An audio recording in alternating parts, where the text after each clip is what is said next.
नमस्कार, मेरा नाम चिंटू है। मैं अंजमित सिंह कॉलेज विक्रमगंज रोहतास में राजनीतिक विज्ञान की विभागाध्यक्ष हूँ। और आज का जो हमारा विषय होगा वो political science honours part third का पेपर 6 होगा, जिसका नाम राजनीतिक विचारधारा है।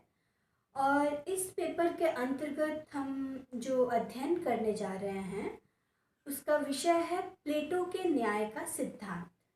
तो प्लेटो के न्याय के सिद्धांत पर आज हम जो है इस विषय पर चर्चा करने जा रहे हैं। प्लेटो के न्याय का सिद्धांत क्या था?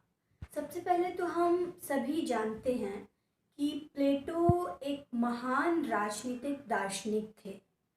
महान राजनीतिक दार्शनिक प्लेटो ही क्यों रहे?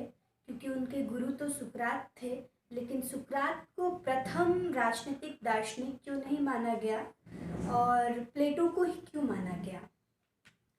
खैर, वो अलग चर्चा का विषय है। लेकिन आज का जो हमारा विषय है कि एक महान राजनीतिक दार्शनिक जो प्लेटो हैं, जो यूरोप के पहले राजनीतिक दार्शनिक हुए, उनका न्याय का सिद्धांत क्या था, यानी कि न्याय को प्लेटो किस नज़रिए से देखते थे, कैसे देखते थे। हम सभी जानते हैं कि प्लेटो एक दार्शनिक थे और दार्शनिक का काम होता है सत्य की खोज करना, भौतिक दुनिया से एकदम परे एक सत्य, एक आइडियल स्टेट, आइडियल न्याय व्यवस्था कैसी होनी चाहिए, इस विषय की वो एक लंबे समय से खोज में जुटे हुए थे। तो उन्होंने वास्तव में एक किताब लिखी जिसका नाम द रिपब्लिक है। उस रिपब्लिक पे ही उन्होंने एक आइडियल स्टेट की जो दृष्टि होनी चाहिए, जो आइडियल स्टेट कैसा होना चाहिए, उसके बारे में लिखा। और आइडियल स्टेट में न्याय व्यवस्था कैसी होनी चाहिए उसके बारे में भी उन्होंने विस्तार से जिक्र किया है। तो वास्तव में प्लेटो न्याय को कैसे देखते हैं? उनके लिए न्याय कोई बाह्य गुण नहीं है। न्याय एक व्यक्ति का आंतरिक गुण है, आंतरिक वर्चू है, सद्गुण है, कोई बाहर से थोपी हुई चीज नहीं है। न्याय एक व्यक्ति का अपना एक आंतरिक गुण होता है। तो प्रत्येक व्यक्ति जो भी इस धरती पर पैदा होता है उनमें 3 तरह के तत्व पाए जाते हैं। मुख्य तौर पे उन्होंने 3 तरह के तत्व को कैटेगराइज किया है। पहला जो तत्व है वो है बुद्धि, यानी विवेक, रीजन। और दूसरा जो तत्व है वो है शौर्य, यानी कि स्पिरिट। और तीसरा तत्व उत्पादकता है, जिसका मतलब है एपिटाइट। तो विवेक यानी बुद्धि का जो काम है वो सोचने का होता है। शौर्य का जो कार्य होता है वो जो वक्ष है हमारा उसमें विराजमान होता है शौर्य, जो सैनिक का कार्य करने हेतु बना है। और उत्पादकता जो है वो पेट में निवास करता है। उत्पादकता यानी एपिटाइट जो है पेट में निवास करता है और उसका काम जो होता है उत्पादन करना होता है। हालांकि प्रत्येक व्यक्ति, हर एक इंसान जो इस धरती पर पैदा हुआ है, जिसने इस धरती पर जन्म लिया है, उसमें ये तीनों ही प्रवृत्तियां पाई जाती हैं, चाहे वो विवेक का हो, स्पिरिट का हो या उत्पादकता।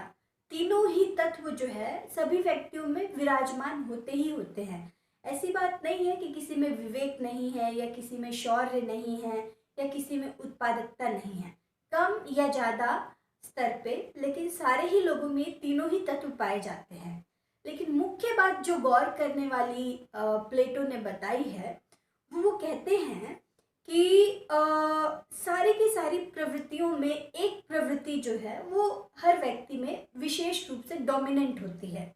यानी कि हर व्यक्ति के अंदर एक विशेष स्किल होता है, एक विशेष स्किल होता है जिसके बारे में वो ज़्यादा तत्पर रहता है, ज़्यादा अच्छे से उस कार्य को निभा पाता है। तो जिस व्यक्ति में रीज़न है यानी बुद्धि है, यानी कि जो व्यक्ति सोचने का काम कर सकता है, वास्तव में वो राजा बनेगा, यानी कि किंग, वो किंग बनेगा। और जिसके अंदर में शौर्य की यानी सेना लड़ाई लड़ने की जो विशेषता है, जिस व्यक्ति के अंदर शौर्य के का जो गुण प्रबल है वो सेना में भर्ती होगा। और तीसरा जो है एपिटाइट यानी कि उत्पादकता, तो वो जो है खेती किसानी करेगा, वो जो है उत्पादन का काम करेगा। कुछ विशेष लोग ऐसे होते हैं जिनमें उत्पादकता क्षमता जो है विशेष तौर पे वो ज़्यादा उनका गुण उनका वर्च्यू होता है, वो उस पे विशेष तौर पे अच्छा कार्य निभा सकते हैं। तो ये तीनों जो गुण हैं सब में होते हुए भी कुछ गुण जो है प्रबल होते हैं लोगों के अंदर, जिसके आधार पे उनके कार्यों का निर्धारण किया जाना चाहिए।